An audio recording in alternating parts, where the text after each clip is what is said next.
Hello, and welcome back to another episode of White Album 2. We are currently playing through CODA.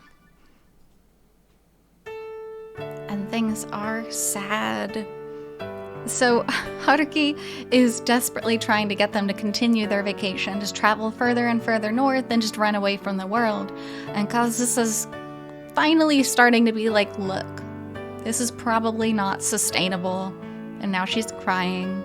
So, unfortunately, it's sad, but let's continue from here. そんなに心配しなくても大丈夫だ。絶対になんとかなるから。Famous last words. Her fingers on both her hands dig into my shoulders. お前さ。 Through those strong pianist's fingertips, I can sense the shivering of her entire body. I can sense her unease. 幸せになれるから、俺たち。俺がお前を幸せにするから。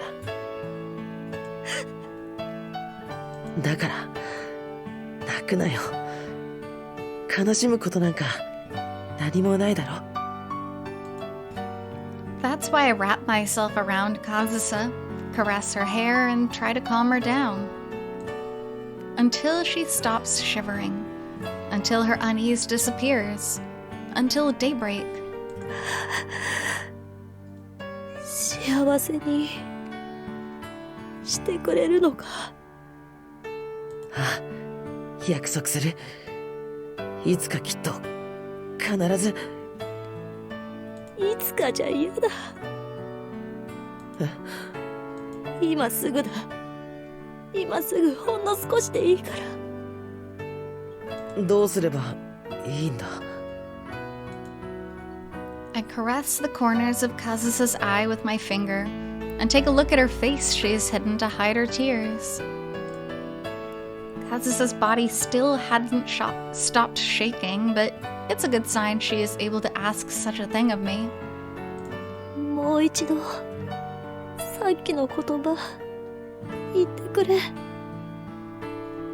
さっきのって。ほら、旅館の人に言った。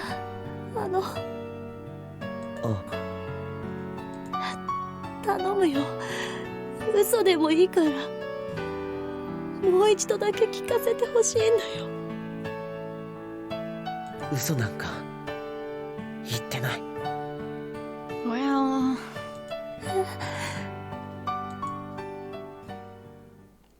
結婚しよう。俺たち。これからはずっと一緒にいるんだ。Oh, goosebumps. I cannot believe. You can't propose to somebody when you're already engaged. You can't do it. You can't. You can't. You fool.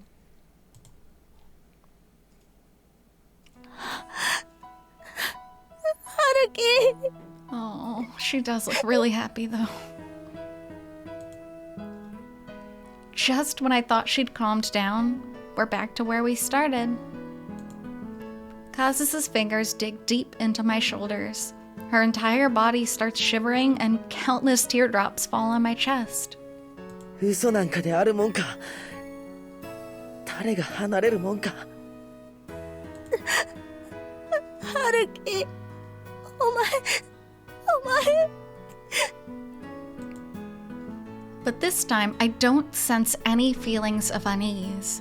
あの時の5年前の二の舞はもう嫌だよ。 And again, very childish Japanese coming from Haruki. Like he's becoming Kazusa. 私も。The feelings that rose within and manifested were not sadness. In fact, they were the complete opposite.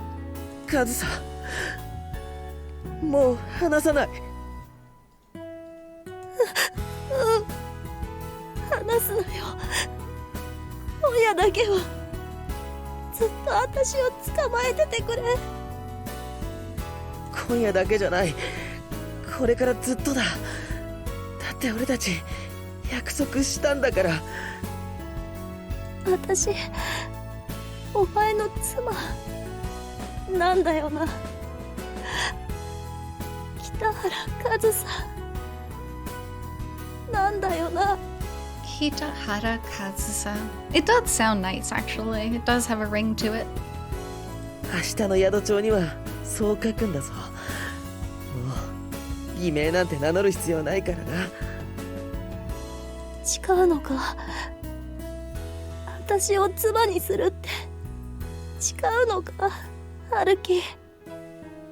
ああ、健やかなる時もやめる時も、喜びの時も悲しみの時も、止める時も貧しい時も、これを愛し、これを敬い、これを慰め、その命ある限り真心を尽くすことをここに誓います。Man. 春樹、春樹。あ、カズさん。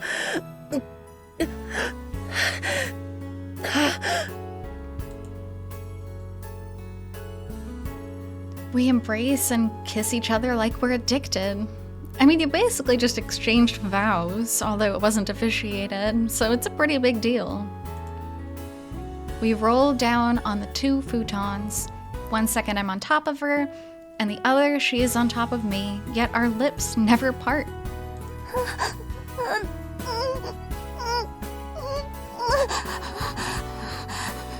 もっと、もっと。あ、もっと。カズさん。There is no dress, there is no tuxedo, there is no witness, and there is no exchanging of rings. Far from it, there is not even a single person to congratulate us. 春樹、お願い。 Instead, we're alone. Yeah, you are.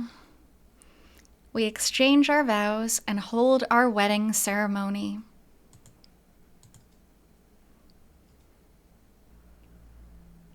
So, welcome back. There was a small scene where Haruki and Kazusa kind of consummated their marriage, quote unquote, because it wasn't official, but unofficial marriage between the 2 of them. And they were really happy, and it was great, and now here we are the next morning.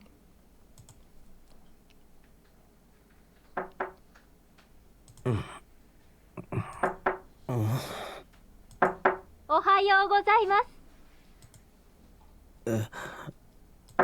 おはようございます。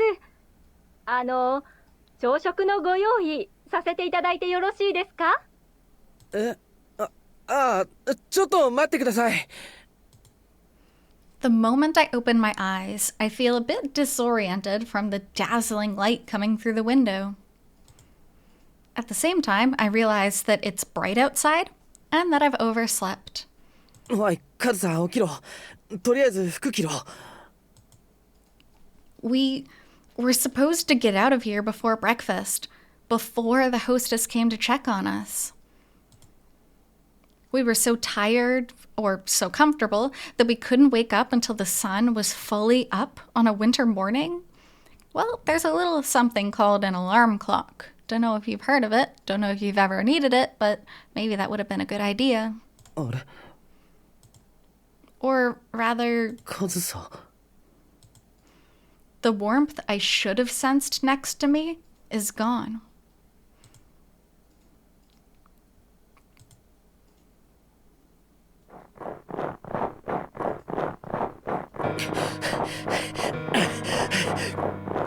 Oh boy.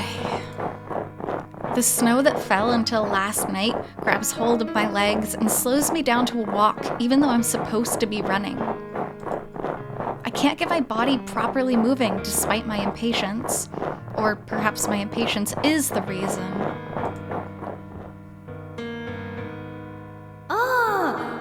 お連れ様でしたら散歩に出かけるとおっしゃって。Very unlike her.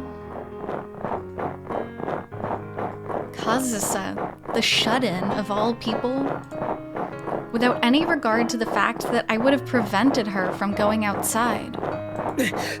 Kazusa! Kazusa! The people at the inn became worried at my reaction and offered to call the police, but I did everything in my power to prevent that. Because all she did was go out for a walk early in the morning. Yeah, totally fine, you know, Kazusa, she loves going for walks. She just wanted to enjoy the morning air alone because she was sick of waiting for me to wake up. So, she'll come back in a short while and enthusiastically tell me all about the beautiful winter scenery. There is no reason to panic so much. Kazusa! Kazusa! 返事しろ! There's no way that's true. I don't know what that refers to, but I just know that it's not true. Because we promised. We promised to be together forever. In times of pain, sadness, and difficulty, we settled everything last night. There is supposed to be a bright and bountiful future expanding before us. That's why... Kazusa!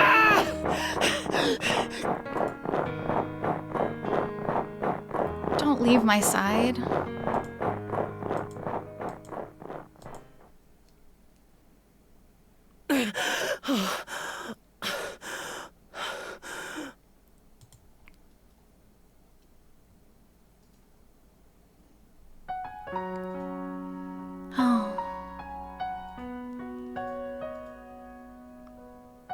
Haruki.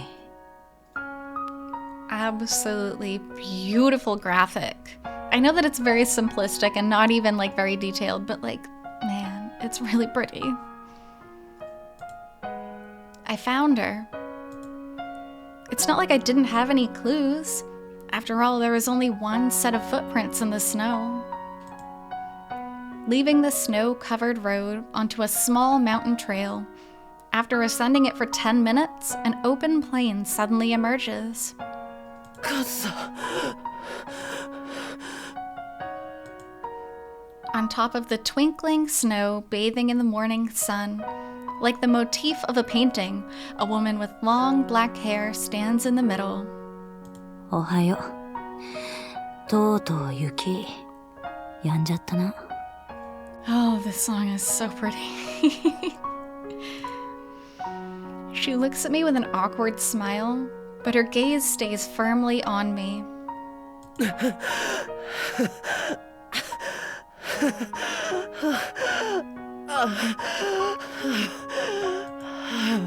The moment I see that nostalgic face I haven't seen for many hours, I lose the strength in my whole body and almost fall down on the snow.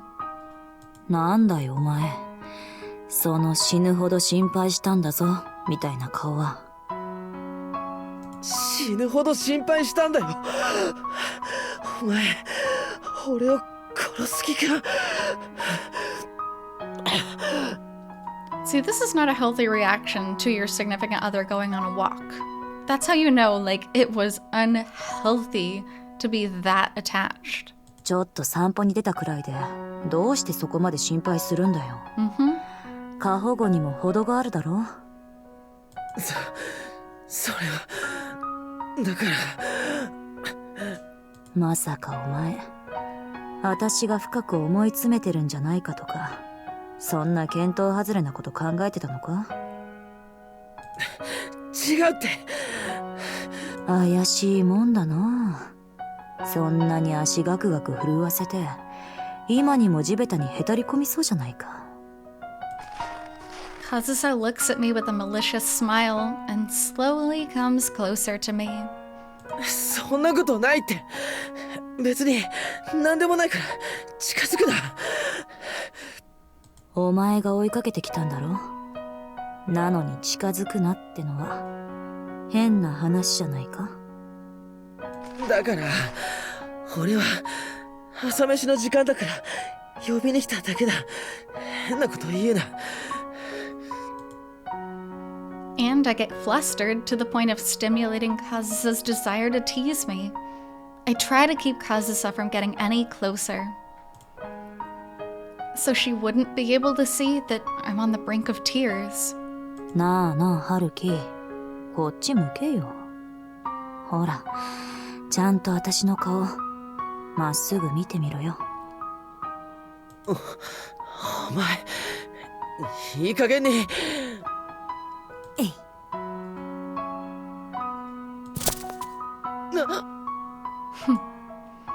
And the moment I'm about to get angry and glare at Kazusa, punishment rains down on me from the sky for my pointless stubbornness up until now. やっぱ、直接触ると冷たいな。雪合戦、できるな。カズサ。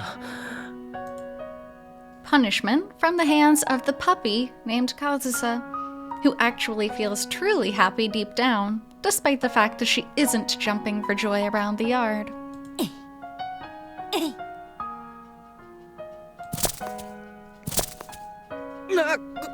ほらお前はこの野郎この服の中に入ってたじゃないか。ひどいぞ、ハルキ。俺は最初からひどい目に遭ってるんだよ。全然釣り合い取れてないだろ。そんなの知るか。浴衣のままで追いかけてくるお前が悪いんじゃないか。そんなこと言ったってな。心配だったんだからしょうがないじゃないか。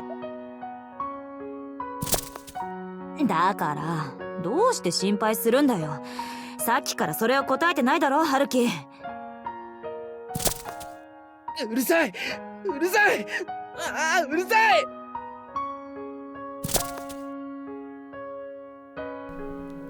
Just like that time, though I've forgotten when it was.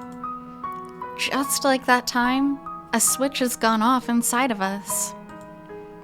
As these unrealistic events pile up one after another in these unbelievable past few days, we laugh even though there's nothing funny. We believe that the feelings we have are that of happiness, and we pour those feelings into the snowballs we throw at each other. Well, unfortunately, not only happiness, but a lot of feelings piled up from the last few days, and weeks, and months even. But before long, we abandon the snowballs and attack each other with our hands, and just like that, we embrace and fall down on the snow.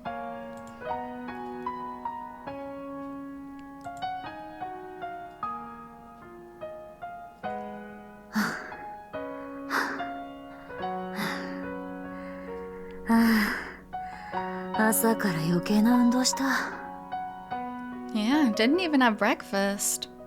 お前が仕掛けていったんだろうが。なんかあったかくなってきたよ。雪の上に寝転がってるってのにな。それはコートまで着込んでるお前だけだ。俺は今にも凍え死にしそうだ。じゃあそろそろ戻るか。もうちょっと笑うな。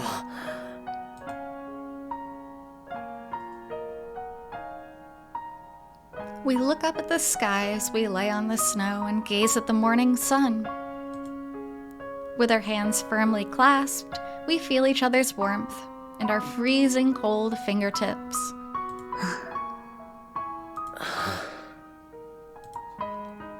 We make sure of each other's existence in this world, uninhabited by anyone but us. なあ、ハルキ。本当にこれからも一緒にいてくれるのか。It's an oath I swore last night, so I won't hesitate anymore. 私が行くところにずっとついてきてくれるのか。どこへでも。Kazusa's grip around my hand grows stronger. もっと北にでも、それともこのまま海外にでも。お前が望むなら。だって俺たちはもうこのまま地獄にでも。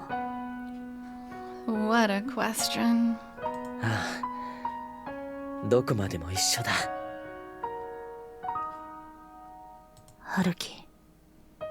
カズサ。 Kazusa slowly turns toward me. With that skin white enough to blend in with the snow, and that jet black hair, and those eyes that almost refuse to blend together, she radiates an almost clear beauty. And with a voice that fits that appearance perfectly, she speaks to me in her clear voice.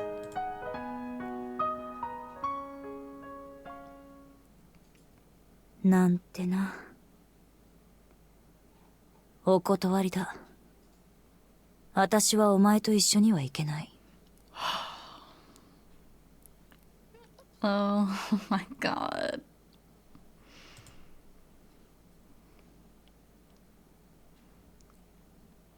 Oof, goosebumps. Horrible, horrible goosebumps.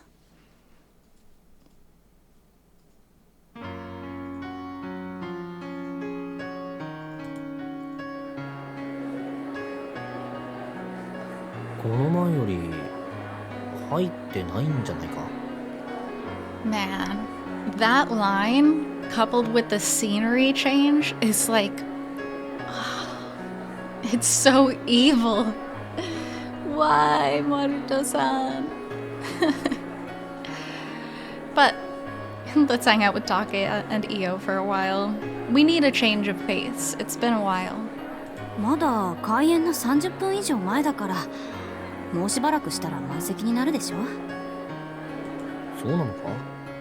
でもこの前はもっとこう、なんていうか、人の数ってよりは静けさじゃない？前よりも落ち着いた感じの客が多いかな。つまりそれって東間和沙っていう流行に飛びついた客が減って純粋なクラシックファンが残ったってことか。あと変なマスコミとかさ、前は明らかにコンサートに興味なさそうなのたくさんいたし。 So the pressure is on. じゃあ今回はようやく落ち着いて東間のピアノが聴けるってことか。この前はそれどころじゃなかったからな。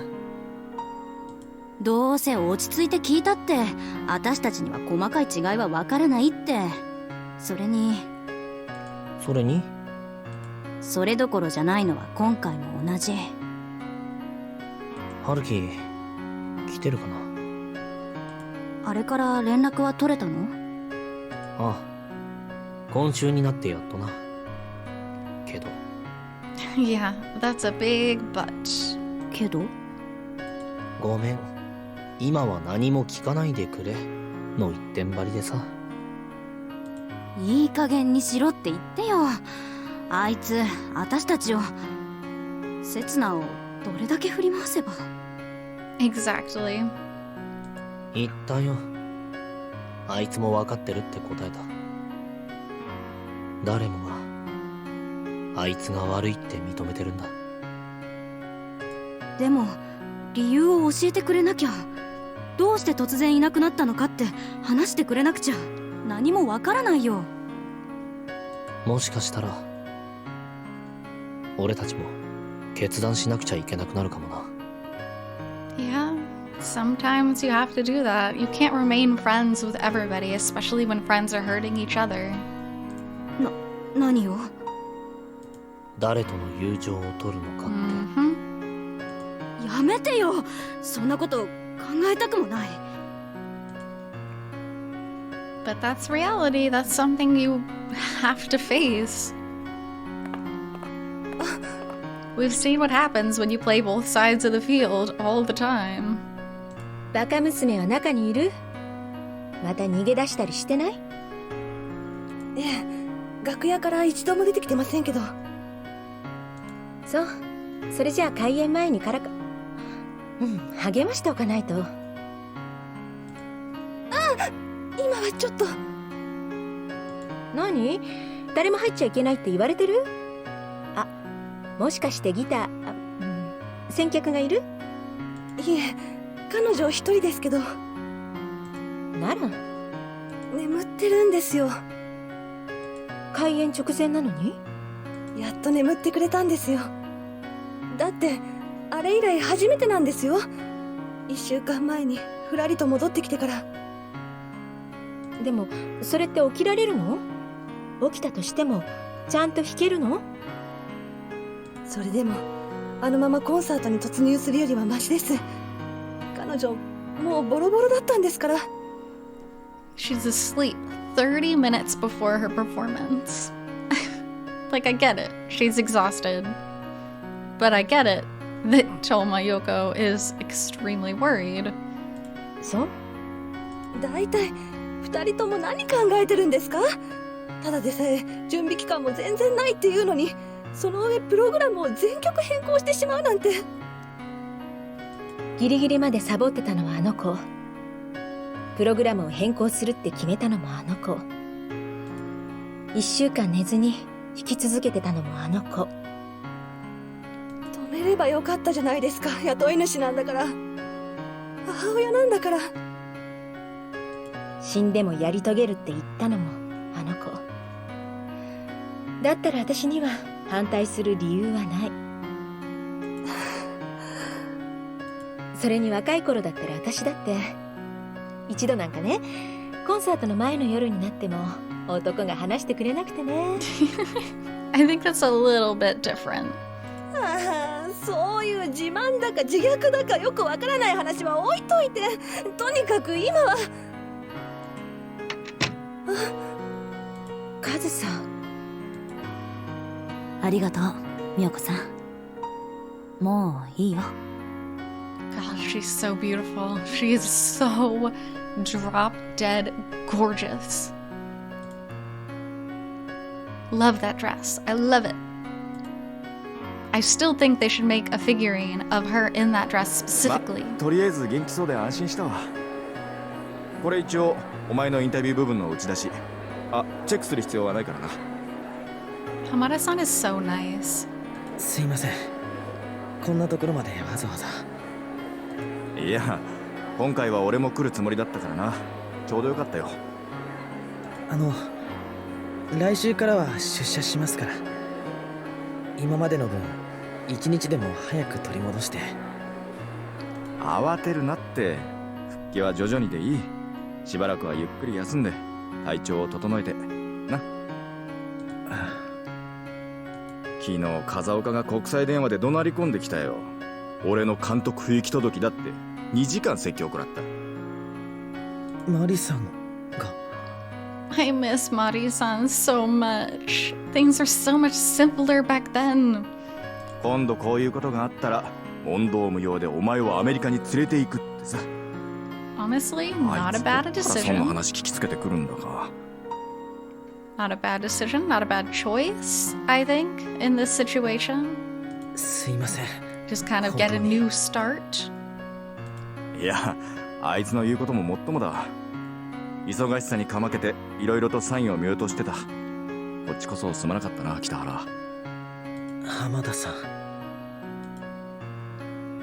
After I lied about having the flu and stopped going to work, and even turned off my phone. It goes without saying that the editing department faced a lot of hardships. After all, I pushed away my job on both choreograph and ensemble. To make matters worse, there was no one to take over for me. And to pour salt on the wound, when I came back, the state everything was in, Hamada-san had to go from meeting to meeting for both departments in my stead, all while giving me even more time off. And the mess I made had to be cleaned up by the whole editing department. よく考えてみれば、お前1年目の新入社員なんだもんな。それでメインの編集まで任せるってのは土台無理な話だった。そんなこと別に俺そんなことで。バイトの頃から結構大きな仕事任せちゃってたから、北原が新人だって感覚が薄れてたんだな、俺たち。He's